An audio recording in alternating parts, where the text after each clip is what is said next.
السلام علیکم، آپ خالد اقبال یوٹیوب چینل دیکھ رہے ہیں۔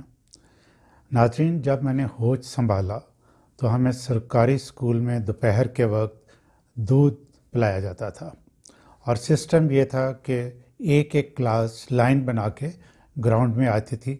وہاں اسکول کا عملہ ڈبوں سے دودھ نکال کے وہیں نلکا لگا ہوتا تھا، پانی لے کے سوکھا دودھ اس کو بنا کے اور بچوں کو پلایا کرتے تھے۔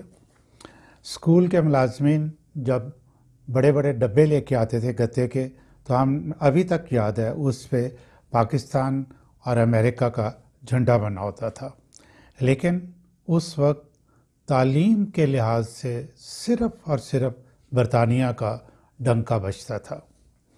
ہماری نااہلی، نالائکی یا بدقسمتی کے 60-65 سال گزرنے کے باوجود ہم وہیں کھڑے ہیں جہاں ہم پہلے تھے۔ بظاہر کچھ مادی ترقی وہ بھی کچھ شہروں میں نظر آتی ہے، لیکن ذہنی طور پہ ہم آج بھی وہی ہیں۔ اسلام ہمارا کچھ نہیں کر سکا، نہ اللہ ہمیں کہیں نظر آ سکا، نہ ہم اس پر ایمان لا سکے۔ آج بھی ہم زمینی ناخداؤں کی تلاش میں رہتے ہیں۔ اچھا کھانا، اچھا پہننا، اچھی گاڑی اور اچھے گھر کی خاطر اس دھرتی پر جو اللہ تعالیٰ نے ہمیں ہزاروں جانوں کی قربانی اور سینکڑوں عصمتوں کی بربادی کے بعد عطا کی تھی، غلاموں کی طرح رہنے کو ترجیح دیتے ہیں۔ انہی ناخداؤں کو اشارہ پا کر ہم اپنی دھرتی پر فساد برپا کر دیتے ہیں۔ عوام کیڑے مکوڑے یا بھیڑ بکریاں ہیں؟ ایک شخص نے اپنی تمام تر کمزوریوں کے باوجود اپنے ہی ملک میں ان کا وقار بلند کرنے کی کوشش کی اور دنیا کو پیغام دیا کہ ہم بھی تمہارے جیسے انسان ہیں، تو بڑے بگڑ گئے، اور اس شخص کو نہ صرف حکومت کی سربراہی سے فارغ کرنا چاہتے ہیں بلکہ اس کی جان کے در پہ ہیں، اور اس شخص کا نام آپ جانتے ہیں، عمران خان۔ ناظرین، ذرا روداد حال بھی سن لیں۔ کیا ہونے والا ہے؟ سب اندازے اور کیافے ہیں۔ شطرنج کا کھیل ہر موو کے ساتھ بورڈ پر سچویشن بدل جاتی ہے، اس لیے تجزیہ کرنا تقریباً ناممکن ہے۔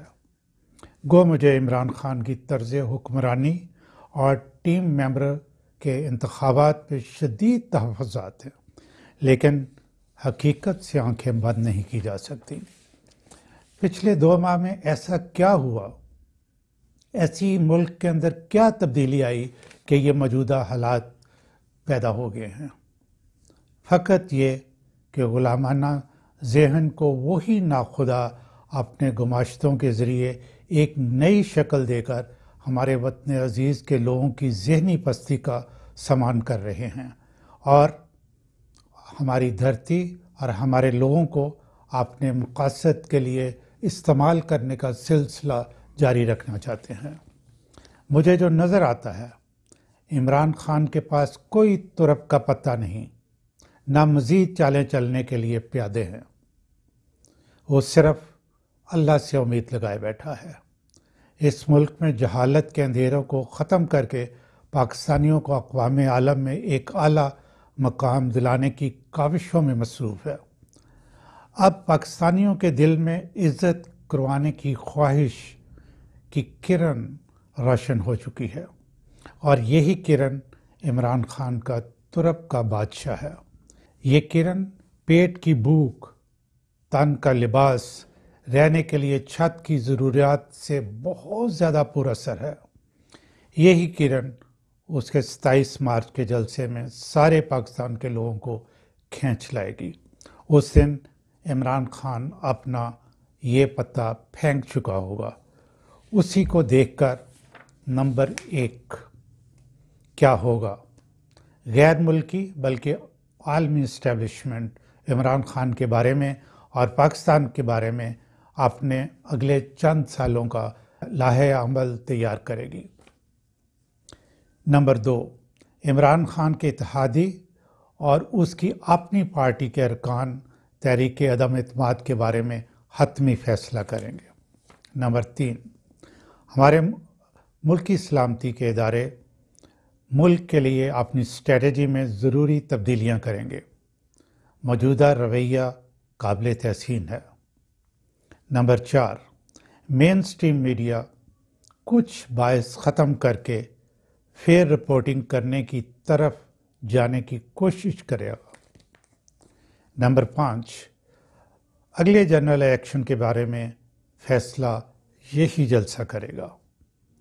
ناظرین، میں حیران ہوں کہ اس وقت جس شہر میں بھی میں اپنے جاننے والوں سے رابطہ کرتا ہوں اور معلومات حاصل کرنے کی کوشش کرتا ہوں، وہ عمران خان کی غلطیوں کو درگزر کر کے اس کا حامی نظر آتا ہے۔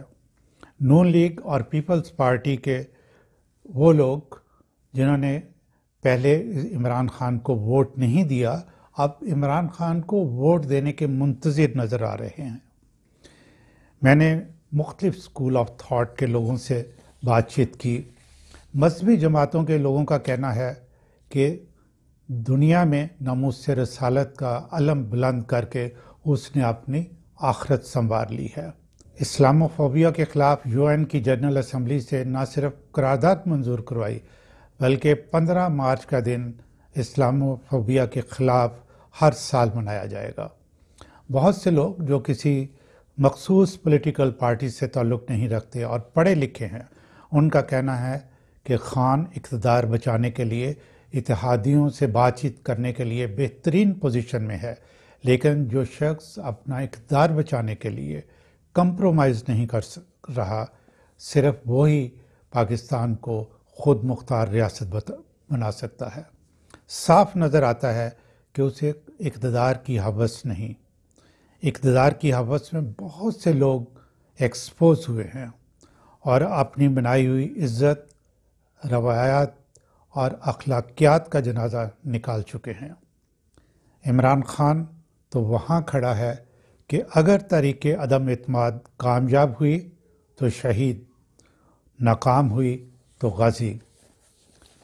ناظرین، آخر میں میری رائے بھی سن لیں کہ تحریک عدم اعتماد اگر ناکام ہوتی ہے اور عمران خان کامیاب ہوتا ہے تو اس کو چاہیے کہ بجٹ پاس کروانے کے بعد فوری طور پہ اسمبلیاں توڑ دے اور اسی سال اکتوبر نومبر میں الیکشن کروا دے، کیونکہ اگر یہی مومنٹم قائم رہا تو 2/3 میجارٹی اس کا انتظار کر رہی ہے۔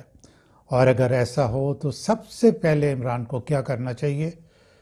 Number 1، judicial reforms, number 2، administrative reforms, number 3، education اور ٹریننگ۔ آج کے لیے اتنا ہی۔ ناظرین، آئیے ہم سب خودداری کی اہمیت کو سمجھیں اور پاکستان بنائیں۔